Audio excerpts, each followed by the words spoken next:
So the fixtures for the 2018-19 season, Saints fixtures have been announced, and I'm just going to run you through them quickly and give you my quick reaction.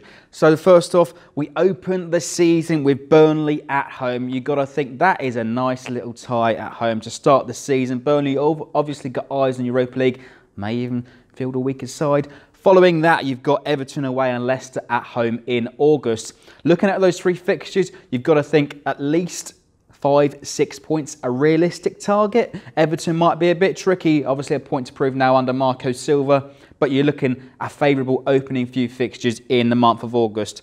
In September, we've got to go to Crystal Palace, and Mike, as someone who's obviously listening to your tweets, there will not be a home fixture on the opening weekend of September, and your wedding will still go ahead. So Crystal Palace away in the first weekend of September, followed by Brighton at home, Liverpool away, and Wolverhampton away, finishing off September.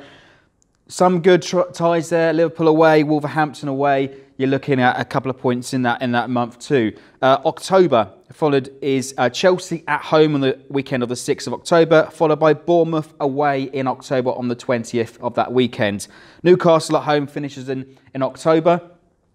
And do you know what? I'm actually fairly pleased with an early away trip to Bournemouth. Maybe spend a few hours down on the beach. That might even get changed to Sunday. I'm sure a lot of these fixtures will be changed. Of course, all of these are subject to change. At the moment, they are 3 p.m. Saturdays, but not many of them will stay on Saturday, let's be honest.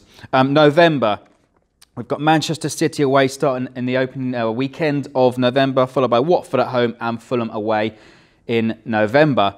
Not bad, November. December. Now, this is where it gets tricky. We've got probably the hardest part of our season in December. We have to play 4 of the top 6. I'll run you through it really quickly. December the 1st, that weekend, we host Manchester United at St Mary's, followed by a midweek fixture trip to Tottenham Hotspur at the new White Hart Lane. Is it new White Hart Lane? I don't know how they're going to announce that really, but I'm actually fairly disappointed with that. I was hoping for a weekend fixture at the new stadium, Tottenham, but Tottenham away midweek, first week of December, followed by a trip to Cardiff and Arsenal at home on the 15th of December and Huddersfield away just before Christmas. After Christmas, on Boxing Day, we have West Ham at home, followed by Man City at home. Those two, not bad at Christmas time at home, but December most certainly our hardest part of the season. I mean, realistically, you're looking at about 4 or 5 points as a target. You know, I don't think we're going to pick up too much points, but under Mark Hughes, things can be different. We'd hardly picked up any points over the last 2 years against bigger sides, and this is the time this season to actually change that rot. Mark Hughes has done it under Stoke a few times and got some points away against some of the bigger sides. So December most certainly our hardest. Let me know in the comments how many points you think we might pick up in December or along the way. January 2019, we start with an away trip to Stamford Bridge, followed by an away trip to Leicester City. Obviously in between that, those 2 weekends, January 1st and 12th, will be the FA Cup third round. 19th of January, we have Everton at home, followed by a midweek host of Crystal Palace at the end of January. That will probably be around the time that we might be dashing for a transfer to. I don't know. Hopefully at that point we won't be in a precarious position. But January, that ties that up.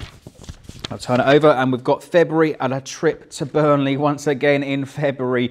Those of you that travelled to Turf Moor last season, and it now is this season, last season, Burnley was absolutely freezing, so take your thermals once again for Burnley in February, followed by a visit of Cardiff City to St Mary's on February the 9th, followed by an Arsenal away at the Emirates to play Unai Emery.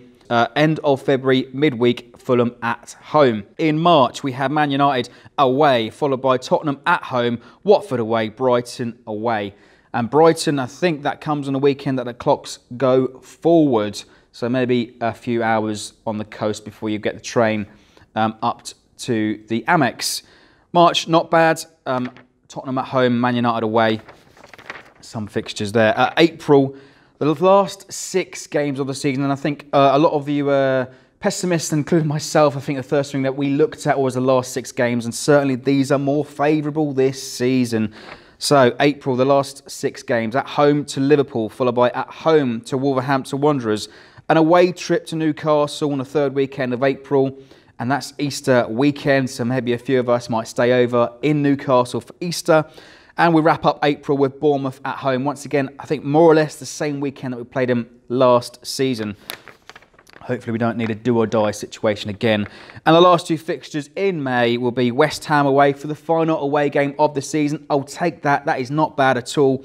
And Huddersfield at home on the very last day of the season. So overall, you know, fairly pleased with that. Home on the first day, home after Christmas and Boxing Day, home on the last game of the season against Huddersfield. We certainly need an improvement from last season. Mark Hughes will galvanise the squad. Hopefully we won't be in a precarious position like we were, fighting, scrapping for our lives in the last 6 games of the season. Let me know your thoughts of the fixtures in the comments below. How many points do you think will we get this season? Hopefully it needs to be an improvement on, what was it, 36 points last season. It is now this season, the 2018-19 season. That's my reaction. Those are the fixtures for Saints. Thanks for watching.